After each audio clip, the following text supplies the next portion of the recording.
agenda is the 2020-21 annual plan process, and the person presenting on that is Ian Thompson and Peter Ryan. So I'm not sure who wants to begin with this. Oh, Ian Thompson has arrived in the room.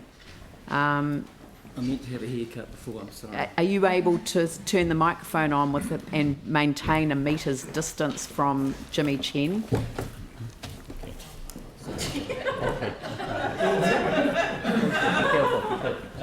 Okay. We always knew Ian was a guy to do this. I think you should, just for a bit of humour. Right, I have this. I have this in hand, and I'm prepared to measure distances. All right. Okay. And, do you want me to now this, use it? I know that I look like the school mum that I feel like sometimes up here, but that's here for that reason only. Thank you. Leanne, for a moment, that sort of reminded me of that Dunedin video last week, so just be careful. I can assure you that I'm fully attired, and it is not a feather duster. I think I see Peter's up there. Yes. Perhaps I'll let you kick off, Peter. Peter, would you like to begin? Sure, thank you. Look, I'm not going to rehash the financials that you just discussed in Di's item. Obviously, the effects are profound. We need to make those impacts and implications clear to the community. That will mean consulting again. We've had discussions with the councillors on this on an informal basis on how we would do that. There are legal issues at foot, and Ian has provided a detailed report, and there's another draft opinion this morning. But there's also good faith considerations around giving the community a fair go at understanding what we're trying to change and why, and giving them the opportunity to provide feedback. The process you have here in front of you is common to a number of New Zealand councils. It's almost identical to what Auckland calls their emergency budget. It is tight in the sense that we are trying to create, approve, consult, receive submissions and hearings on this, and also make a decision by the end of July. That's a much shorter time frame than we would normally employ, but we're having to go a second time, and that's why.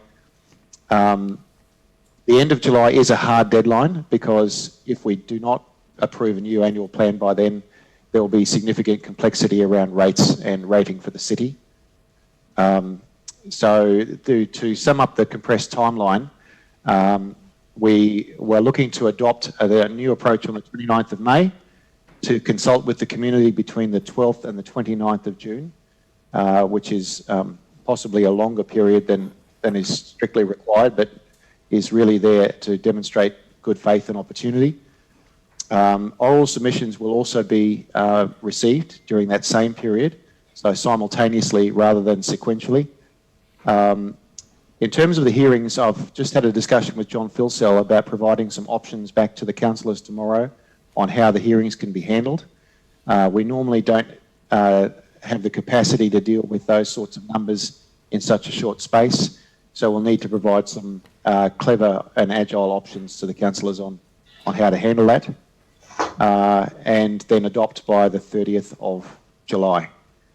So that's essentially a quick overview of the process. It's never been done before. It will be tight, and it will require a great deal of cooperation between staff and councillors on process and decision making. It is doable, but it's extremely tight. Sure.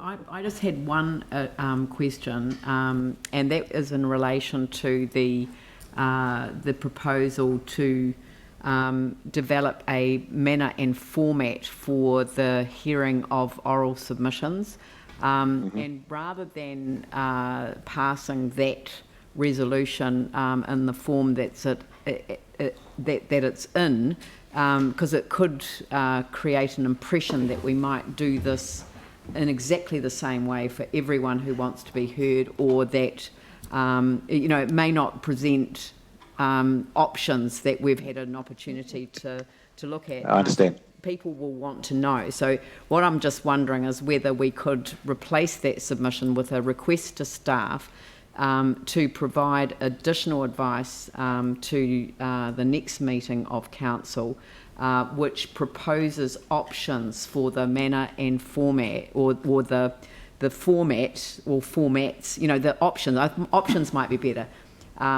Staff to provide advice at the next council meeting as to the options available for hearing submissions in relation to the annual plan, given the constraints on time, and then that would just give us an opportunity to perhaps express some of the ideas that we might have as to how that could be managed in a way that is both democratic but also manageable, given the constraints on time. Yes.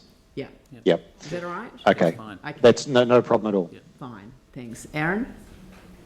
Yes, I just had some questions around timing, because all the people who would have submitted prior to the COVID lockdown would have been submitting on the council's BAU, business as usual. So we shouldn't be expecting them to submit again, because the people that want those things already have.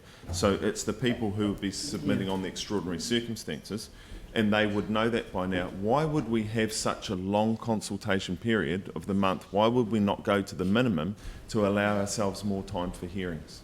So I actually think you raise a very good point, because I just We can buy another week or two. But that identifies that councillors haven't read all the submissions yet. I read the Central City Business Association submission, and it is absolutely a group that we would want to hear from. Yep. It is quite different from the idea that they were submitting on a BAU or a non-BAU environment. They were talking about what they could do as a group to actually transform the way that we support businesses in the inner city. So I wouldn't rule out one or the other, because there will be some whose submission, probably needs to be fundamentally rethought in the light of the reality of the financial situation that we find ourselves in. But Peter, perhaps you've read the submissions. I've only just read the one so far. So to quickly cover that point, not everything in the submissions from earlier in the year is about BAU. Yeah. So they're a mixed bag. Some of them are about ideas that weren't actually in the draft annual plan. And so they're probably just as relevant now as they were then. In terms of the timing, it's not a month, it's actually 2 weeks that we're going out for consultation on the second round. And the logic of that was discussed with the councillors. The idea of a 1 week consultation during that discussion was not very well supported, as it's very, very brief time for a member of the public to understand what's being proposed, figure out what they want to respond with, and actually find the time to respond as well. So 2 weeks was seen as, it's a big cutback from the normal 1 month, but 1 week was seen as a bridge too far. So I guess it's the just right, it's a councillor decision, but that's what the steer we had when we had discussed this with councillors. I think the point that I think Aaron also makes is that that we make the decision of what we go out with on the 29th of May, but it's then 2 weeks to get the consultation document ready. So I'm just wondering whether that full 2 weeks is required. We've done this a large number of times now, and the reason that period is there is, firstly, there's a lot of weekends in it, and there's also a public holiday. The working days are not as great as they look. But in that time, we normally have to reflect the changes that council has made in its decision and run them through the financial documents, as well as making sure the CD reflects those budget items. The opportunity to get the information wrong is pretty high. Well, maybe this is something that we could also reflect on next meeting as well. I'm happy for this to proceed as it is, but it may be that the consultation document can be ready ahead of the actual detailed amendments to the financial strategy and the infrastructure strategy. Peter, let me add to that if you don't mind. We are concurrently working up the consultation document, Mayor, but Yeah. there's got to be some realism in terms of the time once we work through all of the suggestions that we're going to do over the next 5 workshops, to be able to distill all of that information that you're going to give us and get that into a comprehensive consultation document. That timescale is tight. Yeah, To reduce that, we will make mistakes. And which I is would be why I'm concerned saying about that it's okay to pass it the way it is, but I still want us to be thinking about if there's a quicker way of doing things, which just signal to the public about what the changes actually are. But anyway, that's... Could I just maybe clarify that a bit there? The consultation document has to reflect accurate financials, and the financials normally completely alter after the council meeting. So the changes to the capital program rates, they ripple through very large documents. And Diane will have a view on this, on how feasible it is to turn that around in short time. We've never done it in a period shorter than that is described here. And if I could add, please, the consultation document must include the rates decimals, and the rates decimals are the very last thing we prepare after we've run all the information back through the financial system. At the moment, these scenarios are being done offline, and it takes quite a lot of time to input the data, run the balance sheet view, and come up with something that we know doesn't leave us in a hole for years 2 and 3. Now, obviously, we've done as much of that in advance. What will move it along is if we are able next week, as we progress through the workshops, to get a clearer view of what the council is thinking. That enables us to get more information into the system earlier, but that would still only allow us to come up with something within the current timeline that we know we can live with. We just couldn't possibly turn it around in a week. The problem is we don't have automatic systems. Our systems are very manual still. The preparation time is in fact about a week in terms of available working time, and it would be very hard for us to do it faster than that and not make a mistake, which would compromise the consultation. Right, well, that's all good. So, Sam. Thanks, Peter. And I'm not sure if it's a question for you or for Dawn. Just in terms of the timeline, I'm just keen to understand that, I guess, by approving it today, we're not precluding any options. Is that fair to say? So we're not going to agree to a timeline today, but then be boxed into a specific position, or not be able to achieve, I guess, some of the other views that have been shared around the table? Do you have any comments on that? If that makes sense. As far as I'm concerned, it doesn't preclude any option. It's simply a process. It's not content. But Dawn might like to add to that.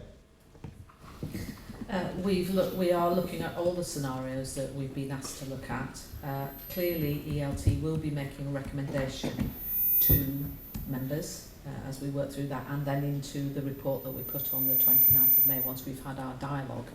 But we have to have some realism, I think it's fair to say, about what those options really are in light of the changes of COVID-19. So that's what I would suggest to you that you need to really think about, because the world that you were in even 8 weeks ago is fundamentally different now. So what may have been seen to be a proposal, and if I will say this from a perspective of just simple maths of 0%, I think will be very unrealistic to be able to achieve. Okay, so so it doesn't preclude the options, so that's fine. Thank you. Thank you. James and Yanni. Thanks. I guess just on a slightly different vein, but with that same theme, if it doesn't preclude pulling any of those levers, is there any risk that we have of adopting this prematurely, given that we're going to go through a first cut sort of draft workshop with what levers are at our disposal tomorrow? So is there anything, to put it another way, is there anything that could arise tomorrow which could then make us regret then signing off on a time frame today? It's very hard to speculate on that, but if circumstances change, you could always revisit the timeline. There's nothing that would stop council from saying, look, with new information's at hand, we need to do this differently. But there are some significant drivers behind why this timeline needs to conclude at the end of July. And Diane can explain a bit more about the rating implications for the city and the rates notices. We're trying to avoid a situation where council finds itself in a confusing situation around rates. Okay, that's really helpful and actually does answer my question though, Peter, so thank you. And we have sought your Cheers. advice in terms of your view around that Yep. in our discussions, hence why the timetable is as it is. Perfect. Yanni? Yeah, thanks. I just wanted to check in terms of the ability for community boards to be involved in setting the priorities, what the thinking is around that, and whether or not in terms of the information that's going to be produced, if there will be a ward or a board sheet that shows which projects are still going ahead. Thank you. Well, we normally try to provide a capital program view by wards, as we did, I think, in the earlier draft. And boards always have the option of making submissions on any proposal, and those submissions are always considered with great seriousness. In terms of determining what goes in the consultation document, at the moment that's seen as a decision for council, and I don't see that that's any different from our normal process that we normally follow. So to answer your question, council will determine what goes in the consultation, and boards have every opportunity to respond to that with submissions or spoken submissions. Right, but just normally as part of our annual plan, we would get with the boards first and get some ideas about, you know, the priorities. So we're not going to have a chance to do that as part of this process. I think we did that for the first draft. I'm not. There hasn't been any mention of doing that for this second emergency process. Maybe we can talk about that tomorrow. Yeah, thanks. Okay. Jimmy Chen? Okay, thank you. Yeah. Still need to confirm the particular regarding to all those summations, you know, the time frame between the 12th of June till the 29th of June. But even we emphasize, you know, all those overall summation still need to be before the 29th of June. But I'm concerned if they submitted to the council is 28, even before the due date, 29th of June, how do we to organize this oral submission? So now this one we still need to be considered. The other one is particular. All the new revised consultation document were put onto the public consultation on the 12th of June. But even before original the consultation document, you know, 130 like to be heard. But probably we can remind them because they heard this original one. In new one, whether they still prefer to be heard or not. If not, we can cancel all those oral submission. Then we can keep the time schedule because this time schedule is very, very tight. That's true. And look, to tackle them in order, normally we would have a submissions period open, and at the end of it we would close and summarise those submissions for councillors. We don't have that luxury in this process of doing things in a linear sequential fashion. So what we'll be doing is providing, if you like, a live time view as the submissions come in during the period 12th to the 29th. We'll be updating councillors regularly, if not daily, on what's been received, so that when the submissions close, there's an accurate snapshot of what's happened. We can't afford to then take another couple of weeks to think about and summarise those submissions. So it'll be a live time view. In some respects, this is good. It's pushing us to look at new process. So you will have simultaneous view of the submissions and what their summary says while the period is open. As to the second part, can you just clarify the second part of the question for me, please?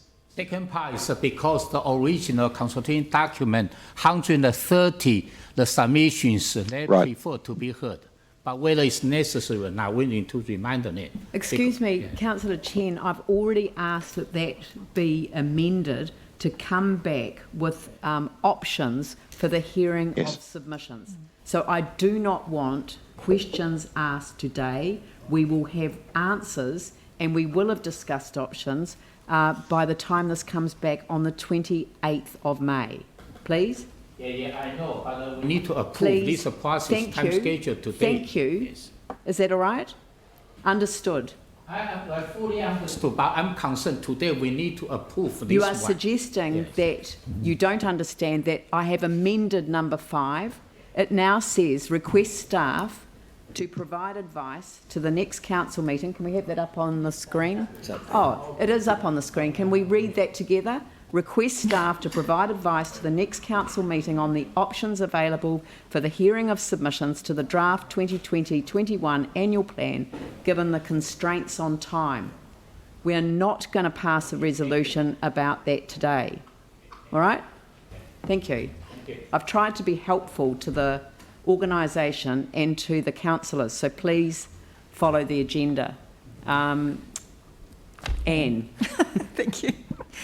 Just given the time constraints and the importance of this annual plan, is there a comms plan around this, and how has it been adjusted to kind of address those issues? Thanks, Di. Yes, there is. We've been working with Di Keenan and Katie McRae in the comms team. There is a comms plan around this to communicate to people why we're going out again, what the drivers are, that we need to be transparent about what the implications and impacts will be and what we're proposing, and especially to give them the clarity of what the process is and what the window is for comment, and the fact that it's a tight timeline. So those people who submit, say, 2 weeks late, it may be difficult for them to be heard if they're simply late coming to the party. And we've already started that communication out to stakeholders, to partners, to residents through our communications team and from letters from myself as well. Thank you. And just to follow up, using the networks that we have, for example, the multicultural networks, those sorts of things, they're all part of that. Great. Thank you.